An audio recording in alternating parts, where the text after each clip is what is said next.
This weekend, the White House unveiled the first half of its Israeli-Palestinian peace plan, a $50 billion economic blueprint designed to double Palestinian GDP and create 1 million jobs while not addressing, for now, their political future. The report's author, senior advisor, and presidential son-in-law Jared Kushner compared it to the Marshall Plan that revitalized Western Europe after World War II. This is a similar notion where you're not just giving people fish like we've been doing here for a long time. You're teaching them to fish, and then you're buying them fishing rods, and you're helping them become something that will be much more sustainable. The response among Palestinians was not enthusiastic. Protesters demonstrated across multiple cities, and Palestinian Authority President Mahmoud Abbas said Palestinians want a political solution first, even if he admitted they also need economic support. Today, more than 1 million Palestinian refugees live in absolute poverty. More than 250,000 are unable to meet basic food needs. The sole agency dedicated to assist them is the UN Relief and Works Agency known as UNRWA. The Trump administration has cut all economic support to UNRWA. Before the plan's release, I spoke to Matthias Schmale, UNRWA's Gaza director, and Gwyn Lewis, UNRWA's West Bank director, and asked why the Palestinian response, even before the plan was made public, was so negative. Well, I don't think any Palestinian would argue with the fact that West Bank and Gaza need economic development and economic support. I think that's something that everybody agrees with. I think what the Palestinian community are saying to me, and the refugees in particular, because that's whom we work with, is that they want to be party to the discussion. They don't want somebody to come in and decide for them on their economic future. The challenge of just looking at the economics, and this is what the Palestinian Authority has been saying, I think, very, very publicly, is at what cost? If there's not going to be any political agreement, economic investment is not going to suffice. There is a real interest in economic investment, but there needs to be a political process as well. And it has to happen simultaneously, you think? Absolutely, yeah. Matthias Schmale, let me turn to you and ask about Jason Greenblatt's criticism of the agency. Recently, he was speaking to the UN Security Council, and this is what he had to say. UNRWA is a Band-Aid, and the Palestinians who use its services deserve better, much better. We do not have to wait until a comprehensive solution to the Israeli-Palestinian conflict is in place to address that fact. Is UNRWA a Band-Aid? Is there an economic plan that can replace UNRWA, as these U.S. officials are saying? No, UNRWA is not a Band-Aid. What we do in Gaza, where I work, is provide basic education. We run 274 schools, which had 280,000 students in them in the school year that has just finished. I fail to see how providing basic education to very marginalized people is Band-Aid. We run 22 primary health care centers, which provide 1 million consultations over each 3-month period. Again, I cannot understand how keeping people healthy is Band-Aid. The reason is because of political failure. What the refugees need is a solution, a just solution, in the form of a country they can call their own. And in Gaza, UN's warned that Gaza would be unlivable by 2020, 52% unemployment, 67% youth unemployment, 13 hours of power cuts every day. It seems like the trends are going in the wrong direction. How do those get fixed? It's already unlivable for the 52% who are unemployed. What's livable about living in a place that's cut off from the rest of the world with little or no chance to find a decent job? Now, how can this be fixed? I think one clear thing that needs to happen is to ease or lift the blockade. You cannot have a thriving economy in a place of 2 million people that is cut off from the rest of the world. And of course, there also needs to be good governance inside Gaza in terms of those people who control Gaza. Can Hamas provide good governance? Well, I think their track record over the last 10 years or so is a dismal one. So there are many people who are skeptical that they can do so. And I'm one of those who, on behalf of the United Nations, says we need to prepare for and carry out decent elections. You know, there were elections 15 years ago or so, and it's really over time that elections happen and that proper alternatives are presented for people to vote on. Gwyn Lewis, there is, of course, a distinction not only between Gaza and West Bank, but also between the U.S. and Israel. The U.S., the Trump administration, I should say, has defunded UNRWA. Israel, though, has long not necessarily called for UNRWA's dissolution, but had specific criticisms of UNRWA, says that UNRWA politicizes the conflict. You've heard these criticisms, especially the textbooks that are in schools. And while I was in Gaza during the war in 2014, seeing weapons stored in UNRWA facilities. So what's your response to the Israeli criticisms of the organization? The first on the curricula is really the UN generally, not just UNRWA, all of the UN uses the textbooks of the country of origin. It's good practice. So the textbooks that we use are the Palestinian Authority textbooks. Now, we don't just use them, we monitor them and we review them before we use them in the classroom. So when we find problematic materials in our textbooks, we develop other materials to address them, or we also train our teachers in how best to approach the subject so the children are taught in a constructive way. The other issues, when there have been issues with our schools, and there have been a couple of occasions where we have found arms in the schools, it was UNRWA who flagged it with the Israeli authorities. It was UNRWA who asked Hamas to remove the weapons from our schools. Matthias Schmale, I'm wondering how your reception has been here in Washington. What are the U.S. officials saying to you, and what are you asking of them? We didn't come here thinking we'll get checks written anytime soon, but we see it as important to maintain this relationship. The United States consists of many people, and we should not just be led by those people who are currently running the White House. We have met many people who are very sympathetic to the plight of Palestine refugees, and so yes, the message I will give them is one of cautious optimism that at one point we may be able to rebuild this partnership. Matthias Schmale, Gwen Lewis of UNRWA from Gaza and the West Bank, thank you very much. Thank you. Thank you.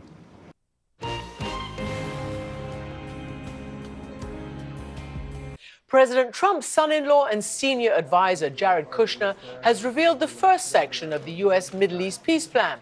After 2.5 years on the drawing board and President Trump's promise to make the deal of the century, it is an economic proposal for a $50 billion package to boost the economies of the Palestinian territories, as well as the neighboring countries of Egypt, Lebanon, and Jordan.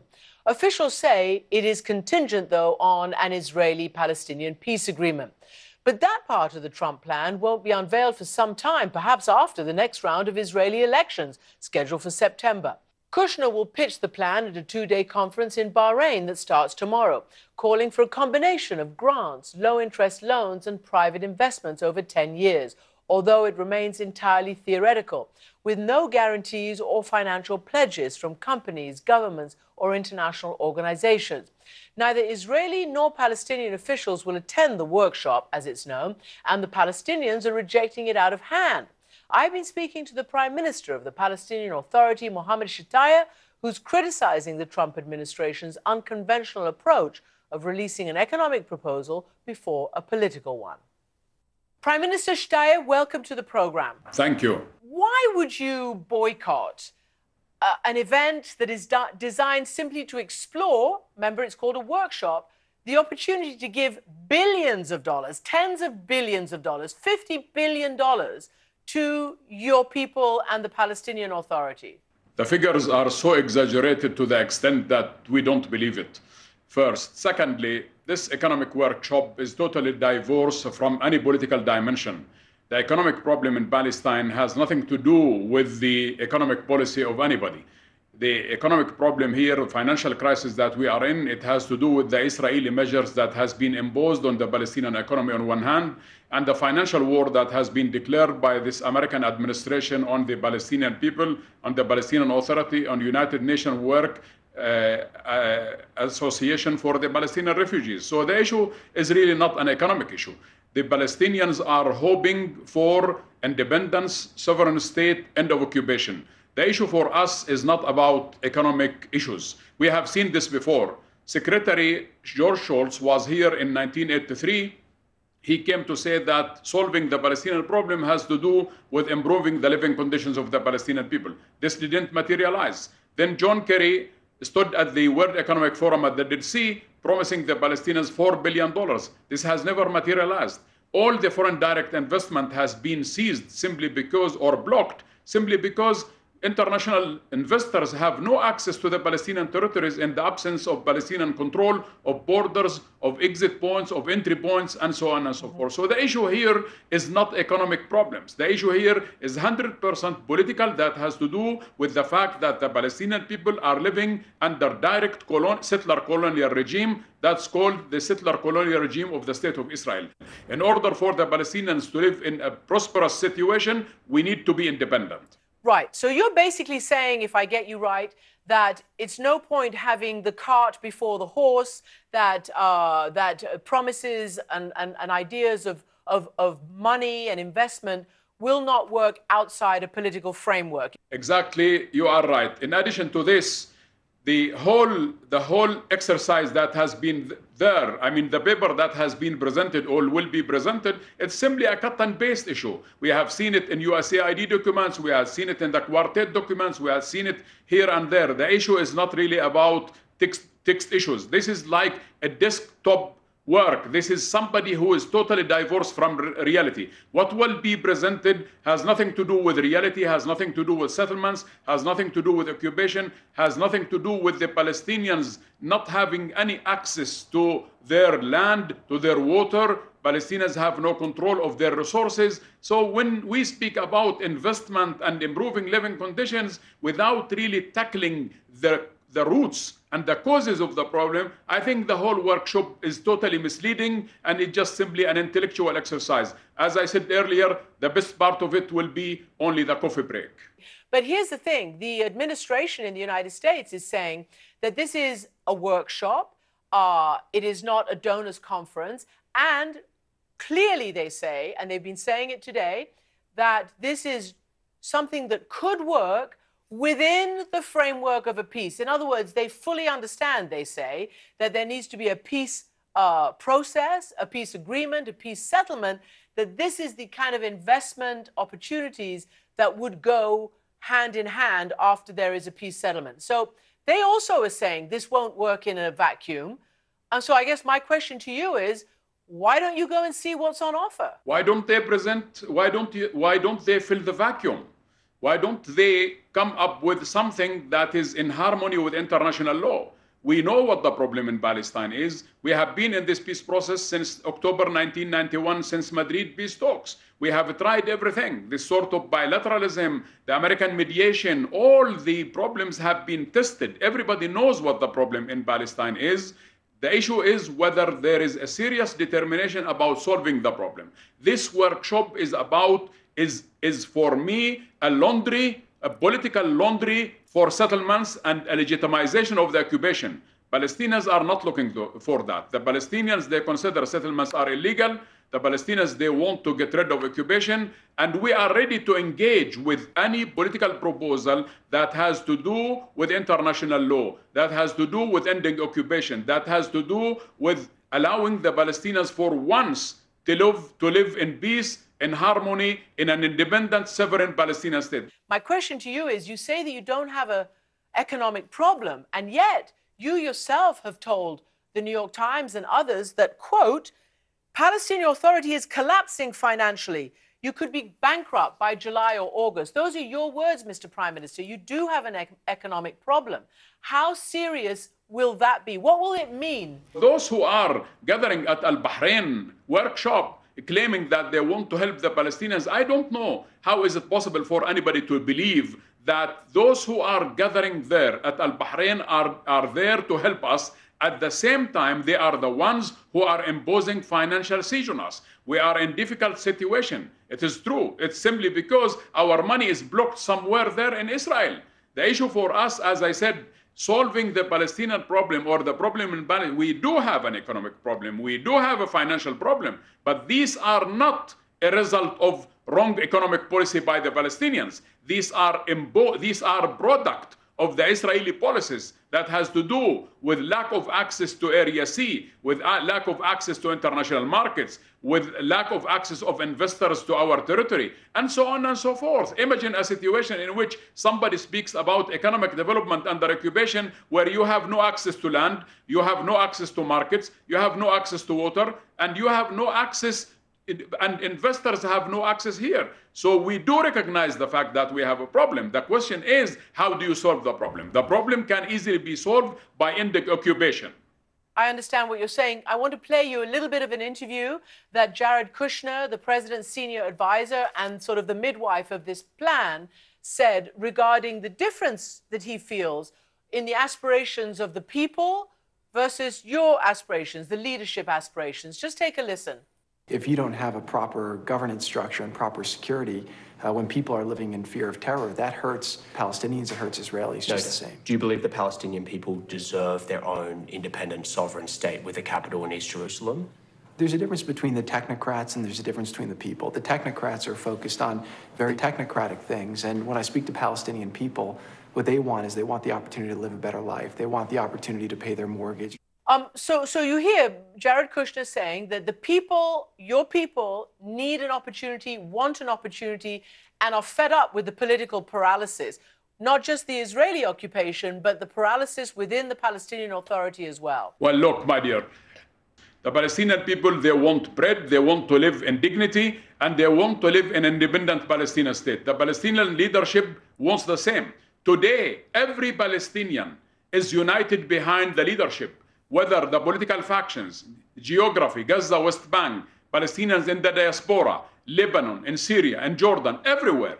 Everybody is united behind the Palestinian president who officially declared that this is not in the interest of the Palestinian people. Here is the most important and famous saying, it is not with bread ones live only. We are not looking for bread. We are not looking for additional loaf of bread. We are looking for dignity. We are looking for freedom, liberty, living independent state in an independent sovereign state with Jerusalem as its capital and a settlement for the Palestinian refugee problem. That is what we are calling for. If you conduct an opinion poll in Palestine, everybody, you will have a national consensus on these issues. So to play the game that the people want something and the leader wants something else, excuse me, that's totally unacceptable, and it's not correct. You know, I've covered the peace process since Madrid, Oslo, and on and on and on. Camp David, Olmert, all of those. The fact of the matter is that the Palestinian leadership under President Arafat and President Mahmoud Abbas have refused and rejected some very, very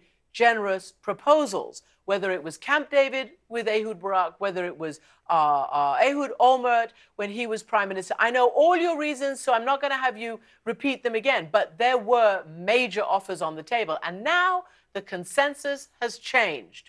And you've got the right-wing government in Israel, and you've got President Trump, who clearly sides with the Israelis. So my question to you is, how do you think that the political situation will be unblocked so that you can get a peace process? You've even cut off all communications with the Trump administration. How are you going to move from this rejectionist place to somewhere where we could see movement for a peace agreement?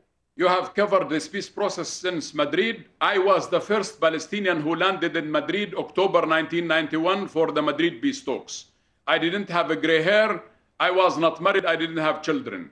It is 28 years now after the start of the Madrid peace process. Where are we now? The number of settlers in the Palestinian territory were 145,000. Today, 711,000. Palestinians have not missed a single opportunity.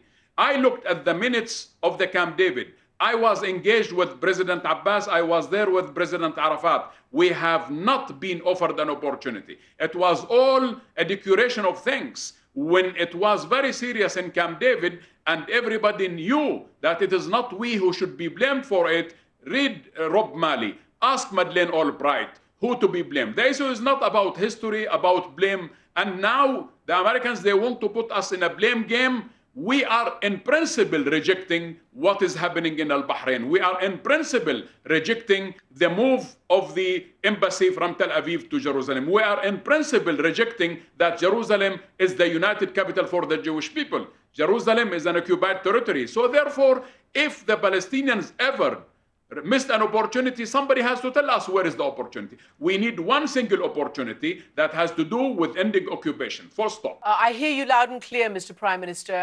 But I can tell you, because you know it better than I do, that President Arafat accepted Camp David and accepted the Clinton parameters when it was too late. It was too late. By the time he accepted it, the offer was off the table. And here we are with all the figures that you're telling me about, the increase of settlers, the increase of financial hardship, the solidification of consensus against peace and against a two-state solution. Meantime, your unemployment rate is up to something like 31% in the West Bank. It's around 52% in Gaza, according to the World Bank.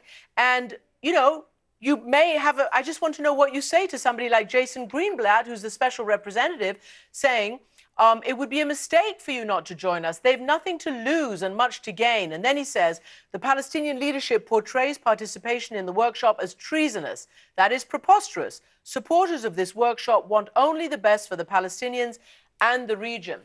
Are you actually telling business people not to attend, Palestinian business people? We didn't approach anybody not to attend. I will tell you, it was the Palestinian private sector who officially declared that they are not attending. I challenge anybody, if we ever spoke to anybody not to go. Palestinian business community, Palestinian private sector is an integral part of the Palestinian political arena.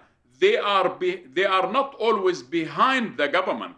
In this situation, they were ahead because they have seen the situation so many times. There has been so many promises that has never materialized. 62% of the Palestinian territory is under full Israeli control. So in order for us to have one single factory, you need the permit of the Israelis. If you want to dig a water well, you need the permit of the Israelis. Today is summer. In the Jordan Valley, which has a huge potential for economic development, the settlers are swimming in modern swimming pools, and the Palestinians have no water to drink. So therefore, it's not, we don't trust it. We don't trust this administration. President Abbas, he had 4 good meetings with President Trump. All of a sudden, we were taken by surprise. We were shocked that the administration has decided to move the embassy from Tel Aviv to Jerusalem. So we did nothing wrong. If you look at the literature, if you look at the statements, our president has been working by the book. And it's very simply, look at the record of the statements by the team that is working under President Trump. Look at the statements. None one single statement against settlement. None one single statement criticizing Israel. None one single statement that has to do with Jerusalem. None one single statement that has to do with 2 states, 67 border, Palestinian right of self-determination, Palestinian sovereign state. Look at it. So the whole peace process has to do with people living in free state of Palestine that is sovereign, that does fulfill the aspirations of the Palestinian people. It is not there. We are not looking, as I said earlier, we are not looking for additional loaf of bread. We are not looking to live 5 stars hotels under occupation and so on. That is not what we want. Are you concerned that the United States might allow Israel to annex parts or a lot of the West Bank? And do you still believe that a 2-state solution is possible? Because even some Palestinian intellectuals, commentators, even some new Palestinian-born members of Congress are talking about a potential 1-state solution. Well, look, this administration is really very unpredictable. We have seen the Trump administration annexing part of the Golan Heights. The American ambassador to Israel yesterday was touring the Jordan Valley, and he was expressing his pleasure that Israel will continue to control the Jordan Valley, and at earlier stage, he called for the annexation of certain parts. That is something that's not only dangerous, but this is a total jeopardization of the final status issues. One. Secondly, demography is a crucial factor. Today, 2019, the Palestinians are more in demography than the Israelis. The number of Palestinians who are living between Mediterranean Sea and the River Jordan are 6.8 million Palestinians. The number of Jews, Israeli Jews, who are living between the River Jordan and 6. So today Israel has a chance for 2 states. Either we go into a real, genuine 2 states on the border of 67, or Israel will be by de facto and by de jure an apartheid state. So the Israelis have to choose. Now Israel is in election mood. The problem is that the debate in Israel is not between those who want peace and those who want continuation of occupation. The debate in Israel today, unfortunately, is between those who want to maintain the status quo and those who want to annex certain parts of the Palestinian territory. This all design has to do with the systematic destruction of a future Palestinian state. We are here to resist it. The Palestinians, we have been in struggle for 100 years now. We did not surrender. If there are people in Washington who believe that you squeeze the Palestinians, you push them to be defeated, then they surrender, they accept, they are very wrong. We will not surrender, we will not be defeated, and we will only accept things that does fulfill the aspirations of our people. We have been mandated to protect our people. We will continue to do so, protect them, protect our territory for peace and justice, not only for the Palestinians, but for all. Prime Minister Mohammed Shtayyeh, thank you very much for joining me. Thank you so much, Christian, for having me. Remains an impassioned and unresolved issue, and we turn now